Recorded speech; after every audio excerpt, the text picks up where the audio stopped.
नमस्कार दोस्तों, स्वागत है आपका अपना क्लास एसएस क्लास 2.0 में।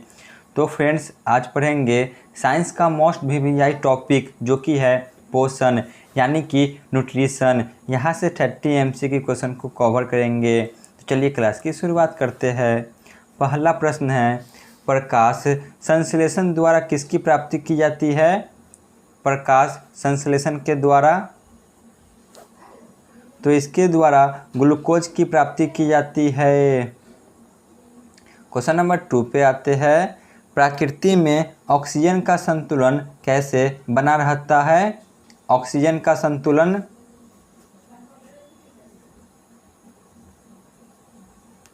प्रकृति में ऑक्सीजन का संतुलन प्रकाश संश्लेषण के द्वारा बना रहता है।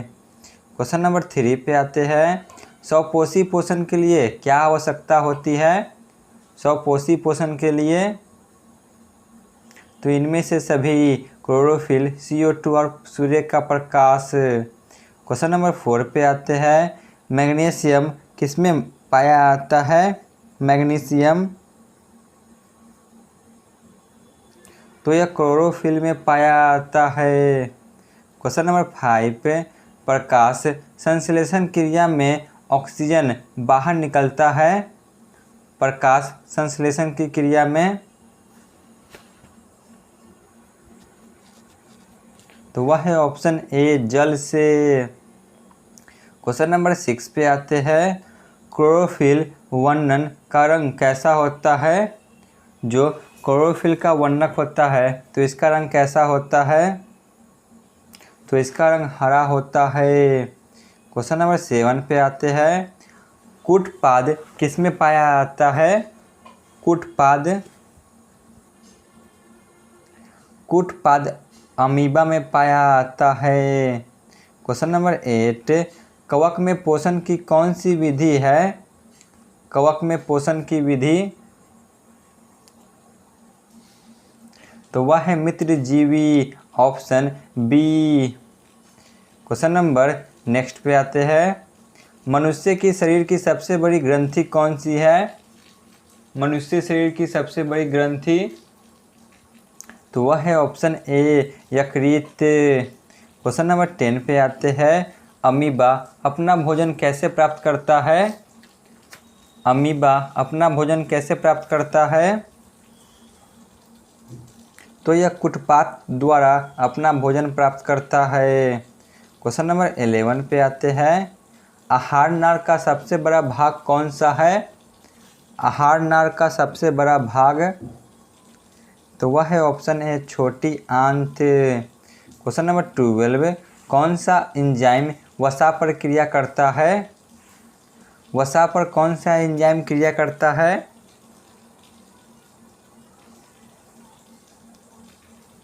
तो वह है ऑप्शन जो कि D, lipase. Question number 13, amoeba में अधिकांश शोषण कैसे होता है? अमीबा में अधिकांश शोषण कैसे होता है? तो वह है अंतर्ग्रहण के द्वारा, ऑप्शन डी। क्वेश्चन नंबर 14, पित्तरस कहाँ से स्रावित होता है? पित्तरस, तो यह यकृत से स्रावित होता है। क्वेश्चन नंबर 15, प्रकाश संश्लेषण की प्रक्रिया कहाँ होती है? तो वह है ऑप्शन बी, जंतुओं में। क्वेश्चन नंबर 16, किसकी उपस्थिति के कारण पौधे का रंग हरा होता है? तो वह है option B, chlorophyll. Question number 17, मनुष्य में पाचन की क्रिया कहाँ से प्रारंभ होती है? तो वह है ऑप्शन ए, मुख से प्रारंभ होती है। क्वेश्चन नंबर 20, वसा का पाचन किसके द्वारा होता है? वसा का पाचन किसके द्वारा होता है? तो वह है लाइपेज के द्वारा। क्वेश्चन नंबर 19, राड़ में कौन सा एंजाइम पाया जाता है? राड़ में कौन सा एंजाइम पाया जाता है? तो वह है टाइलिन। क्वेश्चन नंबर 20, शरीर में पाए जाने वाले जैव उत्प्रेरक पदार्थ कहलाता है। शरीर में पाए जाने वाले जैव उत्प्रेरक पदार्थ क्या कहलाते हैं? तो वह है ऑप्शन डी, एंजाइम कहलाते हैं। क्वेश्चन नंबर 21, इनमें से कौन प्रकाश संश्लेषण का अंग है? इनमें से कौन प्रकाश संश्लेषण का अंग है? तो वह है ऑप्शन ए, जो कि पत्ती। क्वेश्चन नंबर 22 पे आते हैं, अमीबा में भोजन का पाचन किस अंग से होता है? अमीबा में भोजन का पाचन, तो इसका सही जवाब होगा ऑप्शन डी, इनमें से कोई नहीं। क्वेश्चन नंबर 23 पे आते हैं, मनुष्य में प्रोटीन का पाचन कहाँ से शुरू होता है? बताइए, मनुष्य में जो प्रोटीन है इसका पाचन कहाँ से शुरू होता है? तो वह है ऑप्शन जो कि सी, अमाशय से। क्वेश्चन नंबर 24 पे आते हैं, अमाशय में भोजन का पाचन किस माध्यम से होता है? अमाशय में भोजन का पाचन किस माध्यम से होता है? तो वह है ऑप्शन ए, अम्लीय। क्वेश्चन नंबर 25 पे आते हैं, प्रकाश संश्लेषण का अंतिम उत्पाद क्या है? प्रकाश संश्लेषण का अंतिम उत्पाद, तो वह है ऑप्शन ए, ग्लूकोज।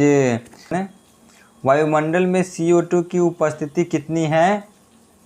वायुमंडल में CO2 की उपस्थिति तो 0.03%।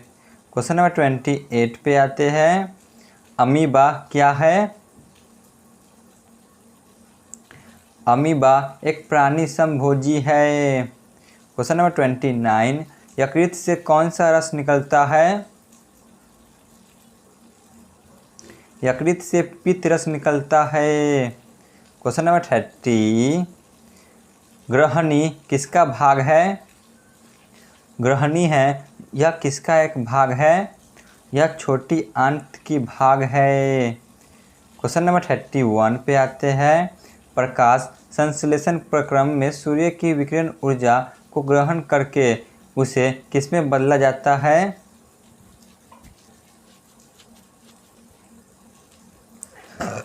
तो वह है रासायनिक ऊर्जा में। क्वेश्चन नंबर 32, हरे पौधे में पोषण की विधि क्या कहलाती है? हरे पौधे में पोषण की विधि, तो वह स्वपोषी कहलाती है, option A. Question number 33, protein और इसके यौगिक के संश्लेषण के लिए कौन सा तत्व अनिवार्य होता है?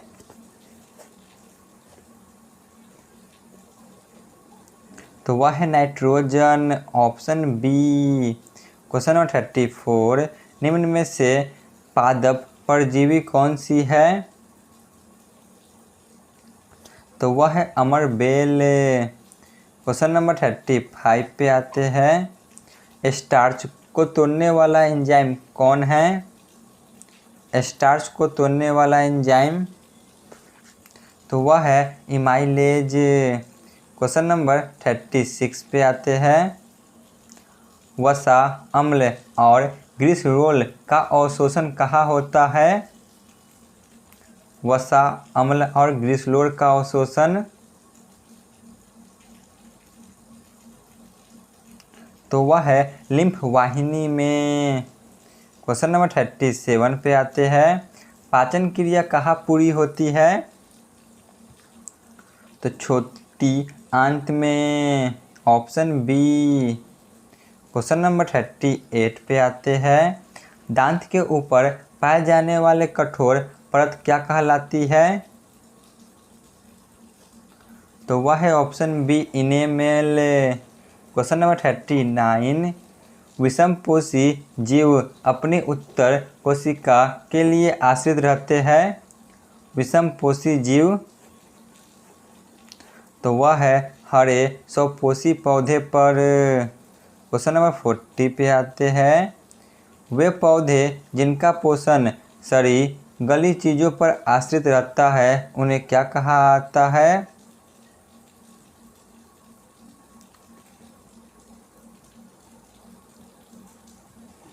तो उन्हें मित्रजीवी कहा जाता है।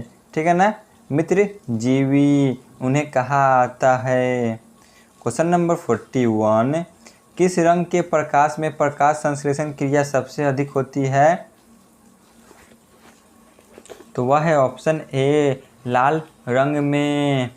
क्वेश्चन नंबर 42, जठर ग्रंथि कहाँ पाई जाती है? जठर ग्रंथि यह अमाशय में पाई जाती है। Option D. क्वेश्चन नंबर 43, प्रकाश संश्लेषण कब होता है? तो यह प्रक्रिया दिन में देखने को मिलती है। क्वेश्चन नंबर 44, एक वयस्क मनुष्य के कितने दांत होते हैं? तो 32। क्वेश्चन नंबर 45, जो कि क्वेश्चन नंबर 45 है, स्वपोषण किसमें होता है? तो यह हरे पौधे में होता है। क्वेश्चन नंबर 46 पे आते हैं, जो कि आज के क्लास का अंतिम प्रश्न है। मनुष्य के आहार नाल की लंबाई कितनी होती है? तो वह है 8 से 10 मीटर। Option B. तो यहाँ पे हमारी क्लास समाप्त होती है। आप लोग कमेंट में ज़रूर बताएं कि आपको यह क्लास कैसा लगा। धन्यवाद।